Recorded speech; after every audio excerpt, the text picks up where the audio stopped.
Hey there, Toonami faithful, and welcome aboard Toonami Absolution. We are here to take a look back on some of the stories and the shows that made our childhoods fantastic. We are your hosts. My name is Alex. I'm Sam. And I'm John. And yeah, we are starting basically every week. We're going to be looking at some anime, some Western cartoons, some other stuff, all the events and all the movies. And we're doing for our first anime, Sailor Moon. So I got the chance to pick the first one, and it's the second. It's like pick an anime, Sailor Moon. For me, it is Toonami's first anime. You can argue that, Robotech was technically two anime, Thundercats was made by Topcraft.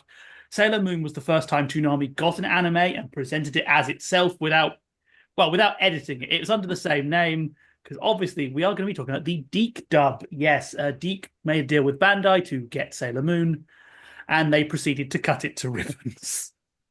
And oh boy, did they. Oh, yeah, they censored a lot. So the first two episodes we're going to be covering today are episode 1, A Moon Star is Born, which aired on June 1st, 1998, and then episode 2, Talk Radio, which aired on June 2nd, 1998. It should be noted that if you're a Sailor Moon fan, you'll realize that the episode with Evil Radio isn't the second episode. Yeah, because straight out the gate, the actual episode 2 of Sailor Moon, The House of Fortune is the Monster Mansion, DiC decided not to dub. Probably because there's a lot of fortune telling involved, because that's where all the girls go and get their fortune read, and it turns Usagi's friends into rebels who like push teachers. So I guess they weren't fans of that. I do want to cut in really quick, just as somebody who grew up as a little girl in the 90s. Sailor Moon was so different for a thing to be on television for girls at the time. Like, you didn't really have these kinds of stories as much, and female characters were often off to the side in a lot of American media. I mean, even looking at Thundercats, Chitara was the girl one. And I remember waking up early before school so that I could watch Sailor Moon on different channels. And then when it came to Toonami, it was the best thing ever. So this is a big one for me. Yeah, it should be noted that we have what in these two episodes we see two male characters with lines. It's not just like, oh, the girl gets a bigger role. The girl is the central part. Even the assistant, Luna, is a girl. It's very hard, I think, to explain to people who weren't around for this era of sort of kids television. This just was not done.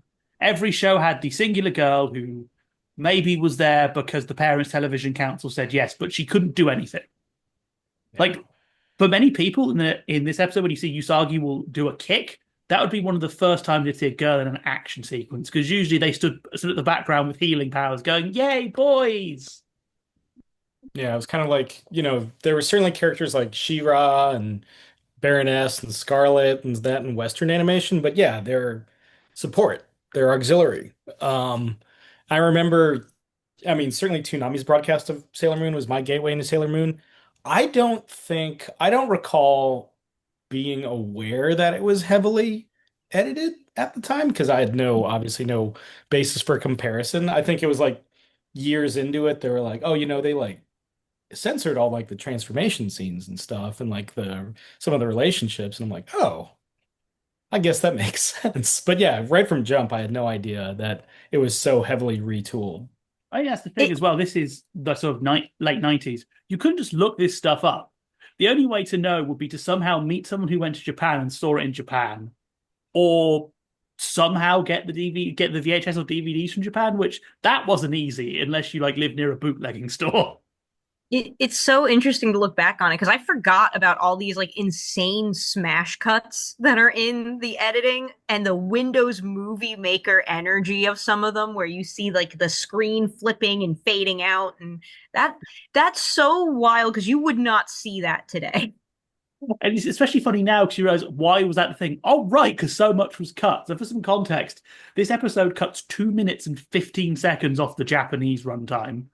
And when one of the weirdest choices, the first minute and 20 seconds, you get like a rundown of the Moon Kingdom's history. In Japan, that comes in episode 44. We get massive spoilers in this intro sequence for like, here are all the other scouts. You won't see those for like another 10 to 15 episodes. We are Oh, just with the Sagi or Serena. I'm not going to call her Serena for very long. I'm sorry. It feels wrong Rena. to me. yeah. But yeah, it's just randomly like, hey, here's these other girls. You're not going to see them. And of Yes. course, the dub. Oh, Molly. Oh, Molly. Molly with her Boston accent. My mom. Mom, Mom, why is this happening? I'm scared. You know, the three of us have talked about anime before in certain capacities, and we've always talked about when you've got a limited amount of voice actors taking on multiple roles, at some point they try to make them very distinct. One, so you can help distinguish the characters. Two, to kind of build up their like sizzle reel of voices. And that's definitely one of those ones where you're like, you're trying for this one. You're trying for this. Molly has the vibe of person doing a voice. It's like Yeah. it's very clearly voice acted. What I think music for me is growing up in the UK. Like a lot of my interaction with American voices were cartoons like this. So this, like Harley Quinn. So it's like this is how all American women talk. Very clear. This is how Americans sound. It it's such an interesting thing too, in at least in the first two episodes, because we get some major players, and we also get the first time we see the meme of Tuxedo Mask. You didn't even do anything. It's not the actual lines, but that is the vibe of what happens. I love his intro in this episode. He just literally throws a rose, doesn't really do anything, then goes, "We will fight together in the future." It's like maybe fight together now. And then away he goes. He's done. He's like, I did what I had to do. Good job, me. This was my destiny, and I have completed it to the letter. Thank you. I'll be honest with you guys, like I haven't seen the original cut. And for starters, it took years for American audiences to get like OG, like uncut Sailor Moon. I want to say it wasn't until like 2011. So when I see stuff like this is still my perception of what Sailor Moon is. I really need to see like the revival series one of these days. But like for me it's just like a lot of foreshadowing. It's like, oh man, they really were planning ahead. They really, even though we're gonna not see some of these characters for like dozens of episodes, like I see this now and I'm just like, oh yeah, that's still kind of like I still see it from that 1998 perspective where it's like, oh, they're just foreshadowing. They just know where they're going. This also has, talking of foreshadowing, one of my favorite little bits of Sailor Moon trivia. When they're all flying out of the Moon Kingdom in the bubbles, there is a girl at the back who is the split of Sailor Neptune. She's not Sailor Neptune, but they just reused long-haired, tall girl, and for years everyone used to say that was Sailor Neptune, and that was sort of foreshadowing all sorts of fan theories that she would like take over from Mercury or Mercury would become her. But that was set off by that edit, which obviously isn't in this episode in Japan. You've got to wait 40 weeks. It it's interesting going back to like the first episode of Sailor Moon with the DIC dub because of the memories I have of it. It actually seeing her transform again for the first time like that, it kind of made me tear up a little bit when I remembered being a kid and seeing that and explaining it to my great grandmother who had no idea what was going on. But it's a fun intro episode, especially when she saves Luna from the Crayon Shin-chan cast. Like that's very fun. I don't know if you noticed those little kids who are in a Oh yeah, completely different style, there's but some it's weird interesting. stuff. I like her character a lot here. I again, it's also there's the clumsiness. I know we mock it today, but again, even that was quite revolutionary for the time in that she was able to be clumsy but then still win.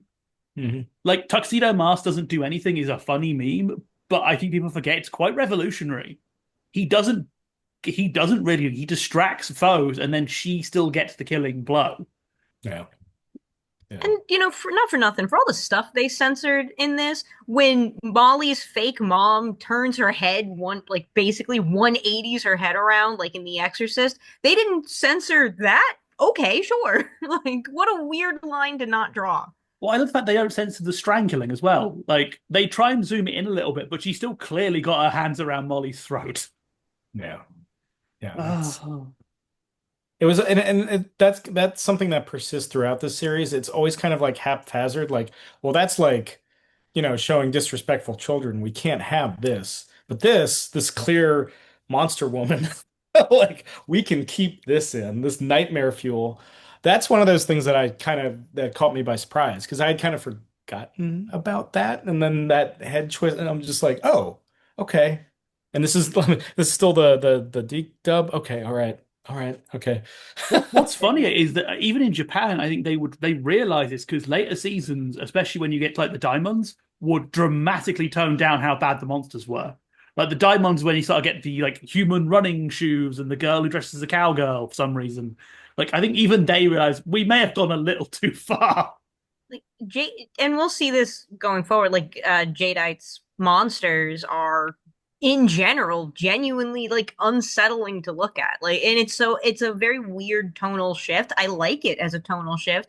Kind of makes you remember that Sailor Moon was the start of was kind of the start of the dark magical girls too. Like you don't get Puella Magica Madoka without Sailor Moon. You don't get a lot of the stuff that undercuts the magical girl genre without Sailor Moon kind of putting a lot of these tropes into place, like the transformation sequences and all that. Yeah, all you've always got to remember with Sailor Moon is that Takeuchi, which is writing the manga, pushed to have all the scouts die.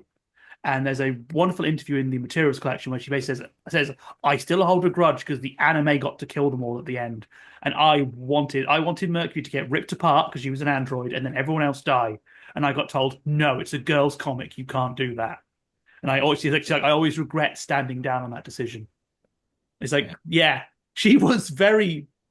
They were never that thing of dodging the risk that Usagi was in. There was always very upfront, like, yeah, Usagi's in mortal peril All the time, like all the all time. the time. I actually want to bring up from the first episode two of my favorite things. We get two of the rarely used Sailor Moon powers. The being able to hear people cry via her hair never Yeah. comes up again, and the sonic cry, Mhm. which is Yeah. that never comes up again. But there is a Game Boy Sailor Moon game that came out about 2 months after the anime debuted, where that is her main attack because they clearly hadn't got any more of the anime. So, like, what does this girl do? She cries. So, She literally, screams. you go up to bosses, you hold down to cry. Yeah. You know what? I mean, there's a Princess Peach game that would take that idea on much later. Oh. Um, Also, I find really funny that we've changed the name of the Disguise Pen in episode 2 to the Luna Pen. Which, Yeah. one, Luna, stop being so arrogant. Like, I really do not like this Luna. I think part of it is because they make her sound like an old woman, but they keep all of the annoying bits. Like Luna's is quite flawed in Sailor Moon. We'll see this when we get to sort of the fat shaming episode. But in Japan, in the manga, she's about Usagi's age. She is childish and is as prone to flights of fancy as Usagi is. Here, they try and make her the old wise mentor, but then still have her constantly mock her. It's like, well, why isn't she doing what I say? Probably Luna's because you so keep mean. insulting her. Luna is so mean throughout like a majority of this anime, if I recall correctly. And for American audiences, there's something about that like semi-British accent that almost makes you expect that character to be kind of mean. Like Sam, I don't know if you had the same experience, but yeah. Well, and it kind of like underscores like there's an arrogance to it. There's an arrogance to Luna, and um at least with this dub, and certainly, yeah, to speak to I mean, Vegeta technically has a British accent, and And then they then started into the other Saiyans too. Like yeah, the other Saiyans, like Raditz later on got a little bit more British. yeah, chances are if Funimation was dubbing it, and I know Funimation's not doing this, but if Funimation would always give their arrogant characters kind of a pseudo British accent, or kind of like the Cary Grant kind of like mix accent, and you're just kind of like, Yeah. okay, all right. But yeah, no, it kind of like underscores this kind of like, I don't want to call it like an antagonistic dynamic, but it definitely kind of informs where this relationship is going to go. Um, yeah, there's a lot. Again, I really need to watch the original Sailor Moon one of these days to see how it compares. But like, you know, for me, I watch these things and they're foundational. Like you were talking Yeah. about kind of like reacting to the transformation scenes. It's like, oh yeah, that's right. This is where this all like starts. Like, th this is the magical girl anime to against which all will be judged for time. And even the whatever amount of tampering doesn't take away from that. Like I'm just like, oh my God, this is as foundational for me as like watching like those opening Power Rangers episodes and hearing the Oh theme. yeah. Like And it's kind of that era, albeit a few years later, but yeah, it still kind of evokes a lot of that. And again, like when I watch these, I'm watching it under the the false assumption that there's a lot of foreshadowing, not knowing how much was nipped and tucked behind the scenes. Yeah, and Oh, go ahead. go ahead. Oh no, say they still work really well. I think it's unfortunate they've dated in this way where they've got a lot of the tropes we now come to associate with cheap 90s anime. So I think it feels a bit in parts now, simply because like that is what we've come to associate with the stuff that would follow Sailor Moon and try and cash in on it by rushing the dub out as soon as possible.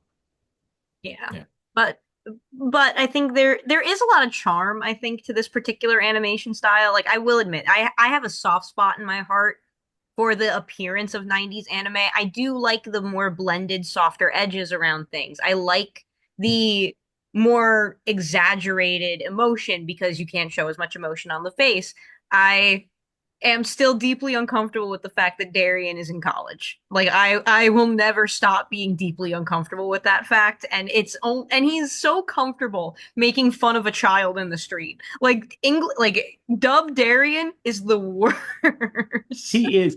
Also, of course, this is one of the most famous changes, Dumpling Head becoming Meatball Head, which actually at least works vaguely, thematically. Talking of sort of dialogue, I hope you like the words Negaverse and Negaforce. We're going to be hearing those a lot. They are word of the day. 90% of the script by weight is the phrase Negaforce. Nope. It's very weirdly like just going back to that. It's very weirdly Power Rangersy. There are certain and Queen Beryl.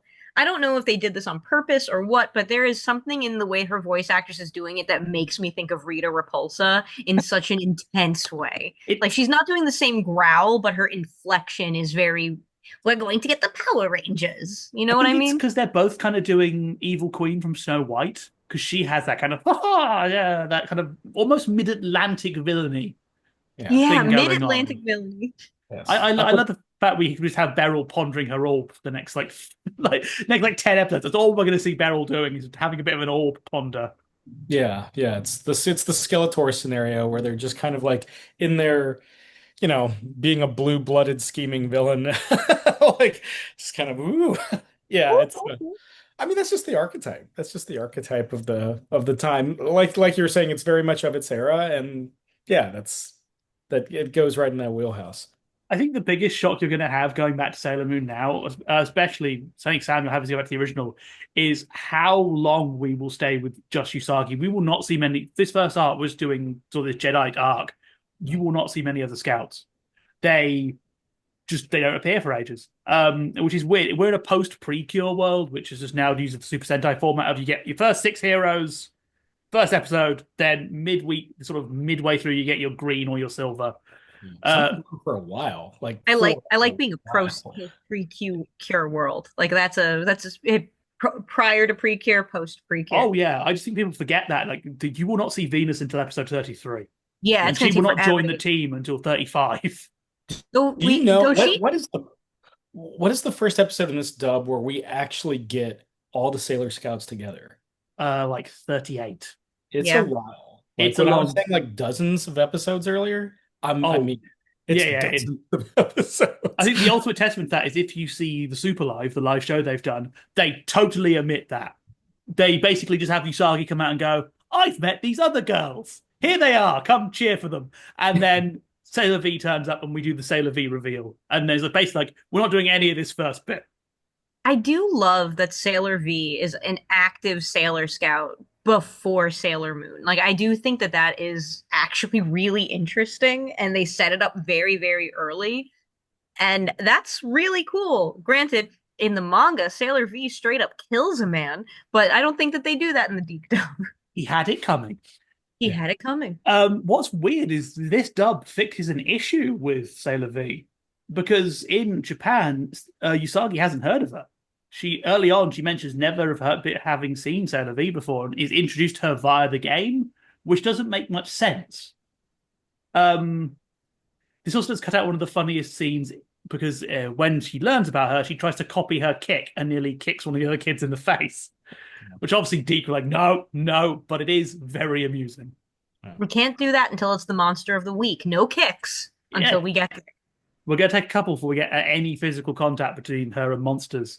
Talking of learning very important lessons, we can't talk about Sailor Moon without saying the reason episodes are shorter is because we are dedicating the end of every episode to Sailor Says, the very poorly thought out PSA segment.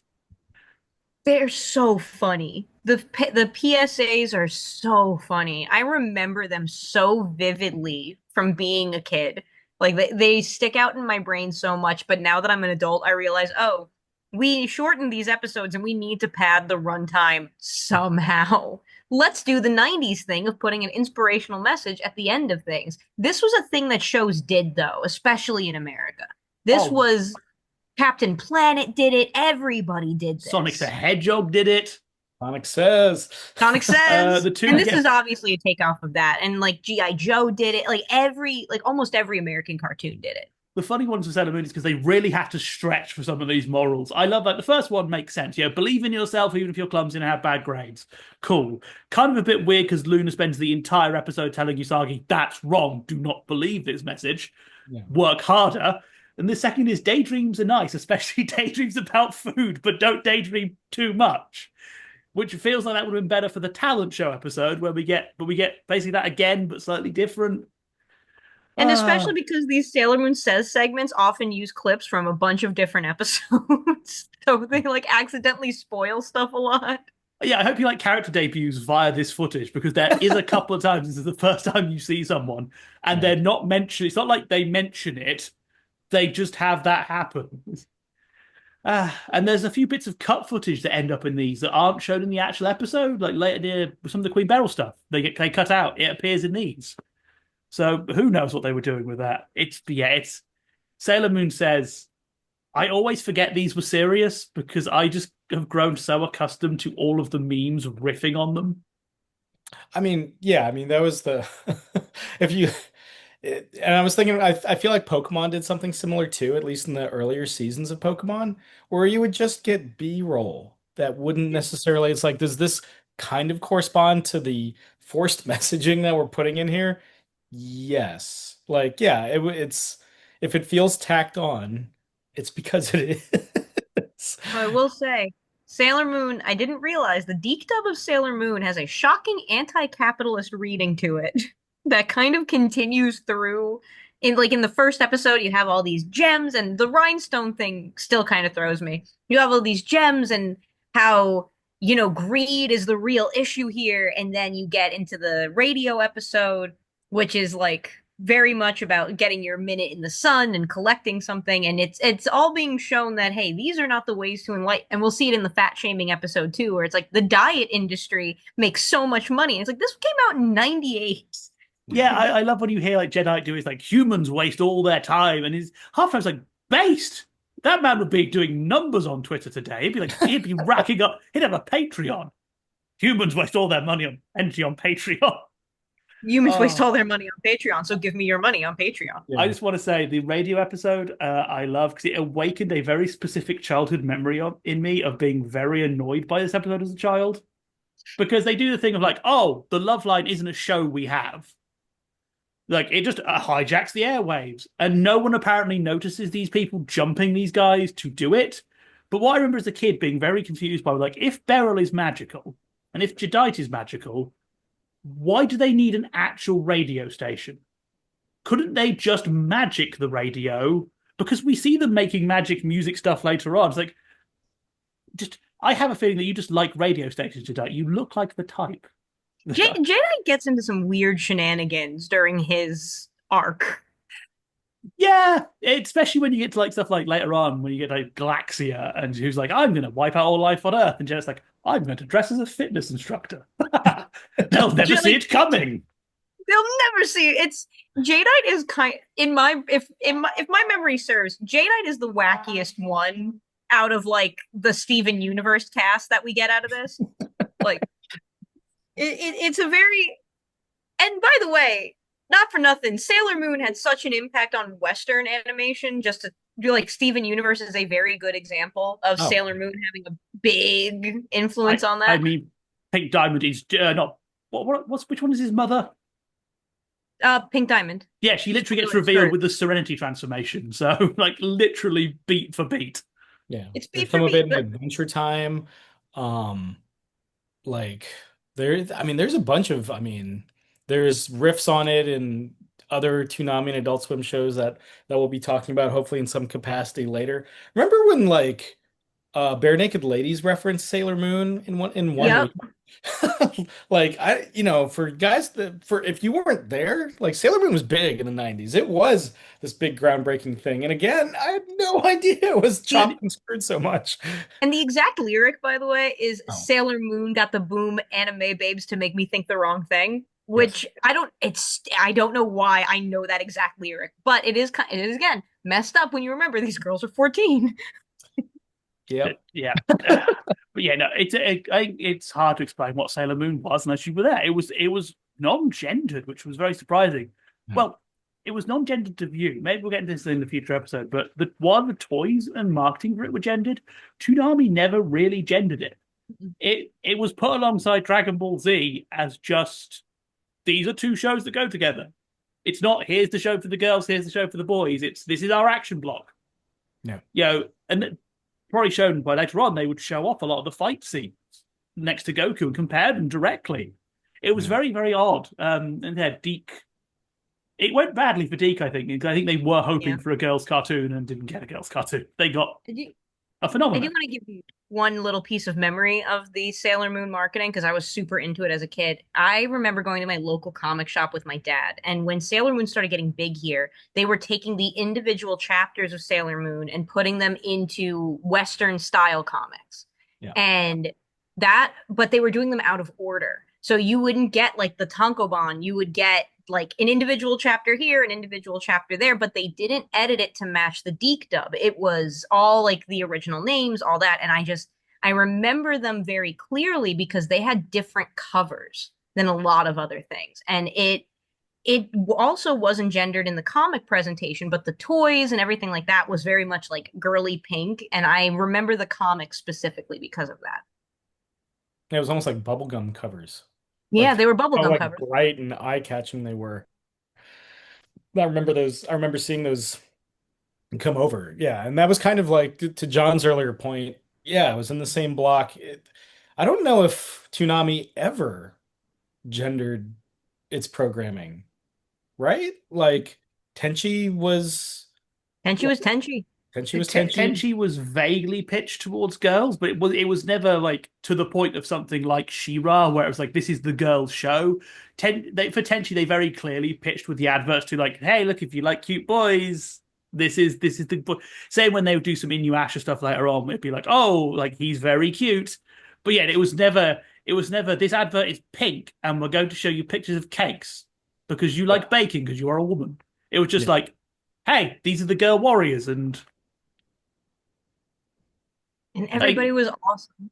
yeah, this is such a good intro to these two episodes. I think we're gonna have a lot more because we're gonna get the next bit. So we're going up to episode 10. You're gonna get some of the I think best moments of this dub and some of the most confusing moments of this dub and some of the biggest cuts we're gonna see. So I would come back for those because there are some editing decisions that even I can't get my head around, despite religiously looking into this stuff. Yeah.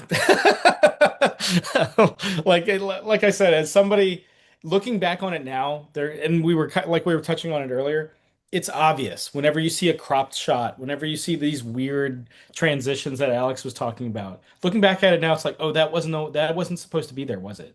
That wasn't supposed to be like why is the aspect ratio on that shot weird? We don't know. But but like at least as a kid I didn't. And now, but looking at back, it's like, oh, there's something fishy about that, isn't there? There's something going on there that should be like, why is that zoomed in awkwardly? Like, yeah, it's It's one of odd. those. It's one of those things. Once you sort of see them, you can't unsee them. And I think we spent too long watching dubbed anime now to just not be able to immediately pick up that's an edit.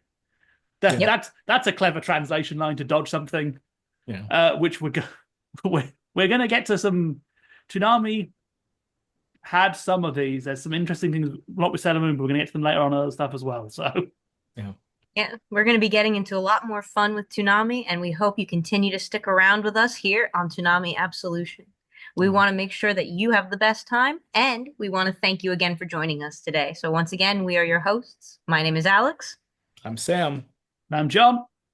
and we'll see you next time, Toonami Faithful. Bye. Stay tuned. See you around, Space Cowboy.